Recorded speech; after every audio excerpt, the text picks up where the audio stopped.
Pros का chapter है class 12 pros flamingo में द लास्ट लेसन। चैप्टर का क्या नाम है? The last lesson. किसने लिखा है?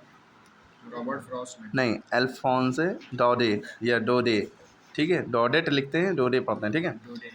अब इसमें चैप्टर की समरी टाइप है, इसी से समझ लेंगे, क्वेश्चन आंसर भी समझना और लिखना आसान हो जाएगा।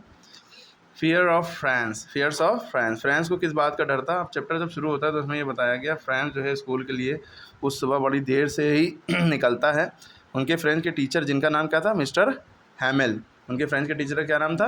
मिस्टर हैमेल ने अनाउंस किया था कि वो पार्टिसिपल के टॉपिक पे क्वेश्चन पूछेंगे। किसके ऊपर? पार्टिसिपल के। बेचारा फ्रांस जो है वो इसका सिंगल वर्ड भी नहीं जानता था, पार्टिसिपल का पी भी नहीं जानता था, इसलिए वो डरा हुआ था कि वो डांट खाएगा अपने टीचर से। Participle, present participle, participle grammar का टॉपिक है, हालांकि वो फ्रेंच में पढ़ा रहे थे ग्रामर। अट्रैक्शंस की बात करें तो फॉर अ मोमेंट, एक पल के लिए उसने सोचा कि वो जल्दी से वहाँ से भाग जाए और पूरा दिन जो है बाहर स्कूल के बाहर बिताया, मतलब कुल मिला के बंक करना चाहता था, गोला मारना चाहता था। Sorry. It was a pleasant day, बहुत सुहाना दिन था। बर्ड्स जो है ट्विटरिंग कर रही थी, चिरपिंग कर रही थी, और सोल्जर अपनी प्रैक्टिस कर रहे थे। सारी ही चीज़ें बहुत अट्रैक्टिव लग रही थी बजाय इसके कि रूल्स ऑफ पार्टिसिपेंट के, क्योंकि उसको रूल्स ऑफ पार्टिसिपेंट नहीं समझ में आते थे उसको, क्योंकि पढ़ाई से वो भागता था, दिल नहीं लगता उसके पढ़ाई से, वो भागता था, ठीक है, तुम्हारी तरह। तो किसी तरह से उसने अपने आप को फोर्स किया कि वो जल्दी से स्कूल पहुँचे। जब वो स्कूल जा रहा था तो रास्ते में उसके बहुत भीड़ दिखी टाउन हॉल के बाद। जब वो पास कर रहा था टाउन हॉल तो वहाँ पे बहुत भीड़ दिखी, बहुत ज़्यादा क्राउड थी। उसके बुलेटिन बोर्ड पे ये कुछ लिखा हुआ था, ठीक है, in front of bulletin board, sorry, was a crowd in front of bulletin board.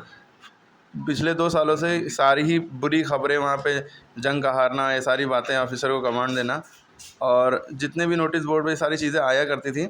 उसने सोचा, वो थोड़ी देर रुका, उसने सोचा मैटर क्या हो सकता है, क्या मामला हो सकता है कि भीड़ क्यों लगी है। फिर उसको एक ब्लैक स्मिथ दिखा है। ब्लैक स्मिथ माने लोहार, गोल्ड स्मिथ माने सोनार। ब्लैक स्मिथ ने सजेस्ट किया कि the black Smith who had read the bulletin board, जो पहले से बुलेटिन बोर्ड पढ़ चुका था, उसने फ्रेंच से कहा जल्दी ना करो, बहुत टाइम है तुम्हारे पास। लेकिन फ्रेंच को ये समझ नहीं आया और वो रुका नहीं। उसने सोचा कि ब्लैक स्मिथ उसका मजाक उड़ा रहा है, पोकिंग फन ऑफ हिम, ठीक है, समझ में आ रही बात सर। कि उसका वो मजाक उड़ा रहा है। वो आगे उसको पता चलता है कि ब्लैक स्मिथ क्यों कह रहा था कि तुम्हारे पास बहुत टाइम है, कोई वो नहीं, मसला नहीं है, देर हो तो क्योंकि उसको देर हो गई थी, उसको जल्दी भागना था। अब क्या होता है, स्ट्रेंज क्वाइटनेस। जब फ्रेंच जो है स्कूल पहुंचता है, वो बहुत चौंक जाता है कि ये देखकर कि सब कुछ शांत है, क्वाइट है। यूजुअली व्हेन द स्कूल, जब स्कूल शुरू होता था, ग्रेट कमोशन यानी हलचल बहुत होती थी, बहुत ज़्यादा एक्टिविटी होती थी, कोई फेंक रहा है बैग, कोई कुछ कर रहा है, कोई कुछ कर रहा है। फ्रेंड ने मतलब had often counted on the commotion to get out unnoticed. Friend had often counted, अक्सर उसने ये देखा था कि जब भी वो अपनी मतलब वहाँ पे जाके बैठता था तो बहुत हलचल होती थी, और वहाँ पे इस टाइम पे उसको अननोटिसली, मतलब नोटिस नहीं किया गया, और वो जाके अपनी डेस्क पे बैठ गया।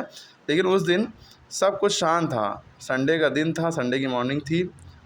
फ्रेंड ने नोटिस किया कि all the classmates were already in their seat, सारे ही क्लासमेट अपनी सीट पे बैठे हुए हैं। मिस्टर हैमिल जो है वो अप डाउन कर रहे हैं अपनी आयरन रूलर के साथ, अपने आयरन रूलर लोहे के स्केल के साथ जो इनके अंडर आर्म्स में है, ठीक है।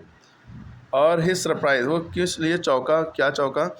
He had open the door and reach his seat in front of everybody, he was blushing and was very frightened. उसको दरवाज़ा खोल कर फ्रंट की सीट पे बैठना था, पहुंचना था सबके सामने, और वो शर्मा भी रहा था और डरा भी हुआ था। उसको क्या चीज़ सरप्राइज़ कर रही थी कि वो कंफ्यूज भी था कि सर ने, उस मिस्टर हैमिल ने उसको डांटने के बजाय, इंस्टेड ऑफ स्कोल्डिंग हिम, उससे बहुत जेंटली काइंडली बात की और उससे कहा कि आप अपनी सीट पर बैठ जाएं, बहुत प्यार से।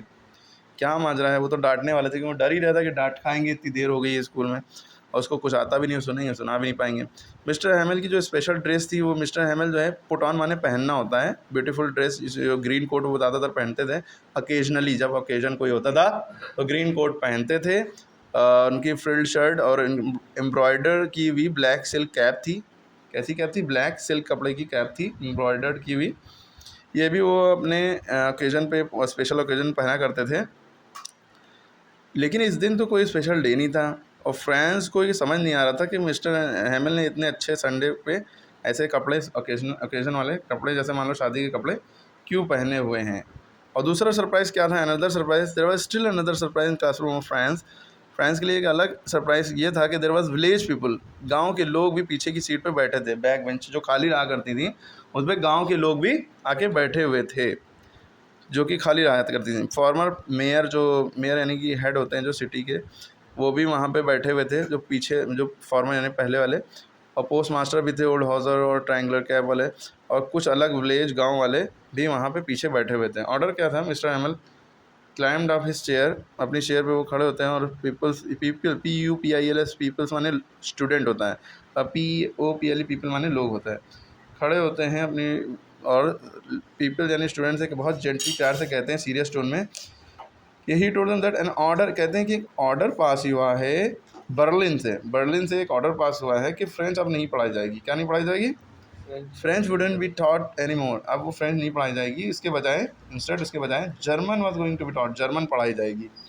यही मेन बात है चैप्टर में।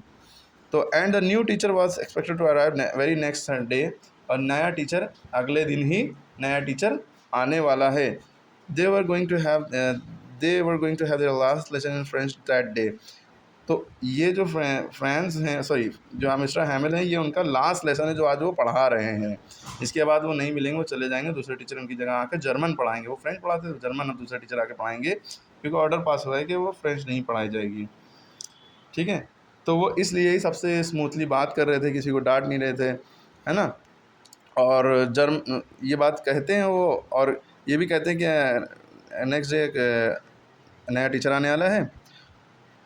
और now it down and French, अब फ्रेंच को समझ में आया, फ्रेंच जो लड़का इसको समझ में आया कि क्यों बुलेटिन बोर्ड के बाहर भीड़ लगी थी, क्यों ब्लैक इसमें उससे कह रहा था कि जल्दी मत करो।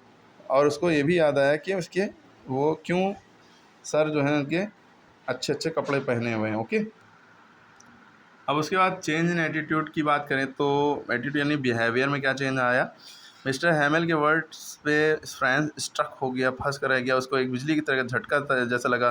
वो बेचारों में खो गया, उसको बड़ी मुश्किल से लिखना और पढ़ना उसने सीखा ही था कि उसको ये महसूस हुआ कि उसको अब अपनी पढ़ाई रोकना पड़ेगी हमेशा के लिए। He was sorry to have wasted time, वो इसमें भी सॉरी अपने आप में महसूस कर रहा था कि उसका टाइम वेस्ट हो गया है। He had always been enjoying himself outdoor, वो बस बाहर खेलना पसंद करता था। वो उसने अपनी बुकों से नफरत, he hated his book, he had dreaded mister Hamel and iron ruler, वो मिस्टर हैमिल के लोहे के रूलर से और मिस्टर हैमिल से बहुत डरता था। But now France attitude suddenly change, अब फ्रांस का एटीट्यूड बिहेवियर अचानक से चेंज हो गया है। उसको ये लगने लगा है कि उसकी बुक ही उसकी कंपेनियन है, बेस्ट गुड कंपेनियन, यानी सब उसकी बुक ही उसकी दोस्त हैं, उसके साथी हैं। और वो मिस्टर हैमिल के रूलर और उनकी डांट का कोई भी, उनकी बातों का कोई भी बुरा नहीं मानेगा। उसको ये ऐसा लगने लगा। To thank Mister Hamel, France also understood why people of village were there. France को ये बात भी समझ में आ गई कि लोग, गाँव के लोग वहाँ पर क्यों थे। They were also sorry that they had not been to school more. Now they had come to thank the teacher for faithful service. Mr. Hamill asked Franz to tell the rule. For the participate, Franz wished he could tell the rule, but he failed miserably. अब mister हैमिल ने उनसे, भाई लोग भी आए हुए थे गांव के, वो भी ज़्यादातर वो सॉरी बोल रहे थे कि जो है हम ज़्यादातर आ नहीं सके क्लास को अटेंडिंग, मतलब स्कूल में बच्चों के पेरेंट टीचर मीटिंग कह लो या जैसे भी। तो वो जो है थोड़ा सा अशेम थे, और उन लोगों ने जो टीचर हैं उनको थैंक भी कहा कि उन्होंने बहुत ईमानदारी से अपनी सर्विस दी। मिस्टर हैमिल ने फ्रेंच से कहा कि वो रूल सुनाएं, लेकिन वो फ्रेंच चाहता था, French wished that he could tell the rule, वो बता सके रूल, उसकी इच्छा थी, लेकिन वो फेल हो गया क्योंकि उसने पढ़ा ही नहीं था, उसको पता ही नहीं था। फीलिंग सॉरी, मिस्टर हैमिल ने इस बात जब वो सुना नहीं पाया तो उसको डांटना चाहिए। डिड नॉट स्कोल्ड, स्कोल्ड माने डांटना, फ्रेंच को उन्होंने नहीं डांटा। He said French was not only the person to blame, French ही एक वैसा बच्चा नहीं है जिसको ब्लेम किया जाए। पीपल ऑफ एल्सेस के लोग ही कभी भी सीखना नहीं चाहते, ये हमेशा they put it of till next day, अगले दिन पर डाल देते कल से पढ़ेंगे। फ्रेंच के पेरेंट वांट, उससे ये चाहते थे कि वो पैसा कमाए बजाय स्कूल जाने के। He said that they were strange Frenchman who could not right और रीड देयर ओन लैंग्वेज, वो अजीब फ्रेंचमैन होते हैं जो फ्रेंच अपनी लैंग्वेज ही नहीं पढ़ पाते, लिख नहीं पाते। उन्होंने अपने आप को भी ब्लेम किया। He said sometime he close the school when he wanted to go for fishing, sometime कभी कभी वो स्कूल बंद कर देते थे और फिशिंग करने चले जाते थे। इम्पोर्टेंस फ्रेंच की क्या है, मिस्टर हैमिल ने कहा कि फ्रेंच लैंग्वेज जो है, फ्रेंच लैंग्वेज के बारे में, he called most beautiful clearest language कही, वो मोस्ट लॉजिकल लैंग्वेज पूरी दुनिया में है। उन्होंने कहा फ्रेंच बहुत ही खूबसूरत लैंग्वेज है, बहुत ही लॉजिकल लैंग्वेज है पूरी दुनिया में। ये फ्रांस के पीपल को चाहते थे कि इसको ख़जाना समझे अपनी लैंग्वेज को, और whenever the people of particular nation are enslaved as long as they are attached to their language. ये कहते हैं कि जब भी लोगों को कोई भी नेशन गुलाम बनाया जाता है और उनको लोगों को एंस्लेव किया जाता है, गुलाम बनाया जाता है, जब तक वो अपनी लैंग्वेज से अटैच रहते हैं तब उनके पास, उनको ऐसा फ़ील होता है कि उनके पास उस जेल की चाबी जिसमें वो बंद हैं, मतलब आज़ादी सी फील होती है अपनी लैंग्वेज बोलकर। मेथड ऑफ टीचिंग का मेथड क्या है? It was mister Hummels last day of school. ये मिस्टर हैमल का आखिरी दिन था स्कूल में, but mister हैमल had the courage, अभी भी उनकी हिम्मत थी, साहस था कि वो डिवोशन के साथ अपनी टीचिंग, करेज एंड डिवोशन के साथ अपनी टीचिंग को, के वर्क को पहले की तरह ही दे। इन्होंने ग्रामर पढ़ाई, ही गेव राइटिंग एक्सरसाइज, उन्हें एक्सरसाइज दी, friends listen to the lesson attentively, बहुत ध्यान से उसने लेसन सुना। उसको ऐसा महसूस हो गया, मिस्टर हैमल ने जो भी समझाया इतना क्लियरली समझाया कि वो इतना अच्छा पहले कभी नहीं समझ पाया। उसको ऐसा महसूस हो रहा था कि वो उनके अंदर जो भी है वो अपने पीपल का आज सारे शिष्यों को, सारे चेलों को, सारे स्टूडेंट को दे देना चाहते हैं।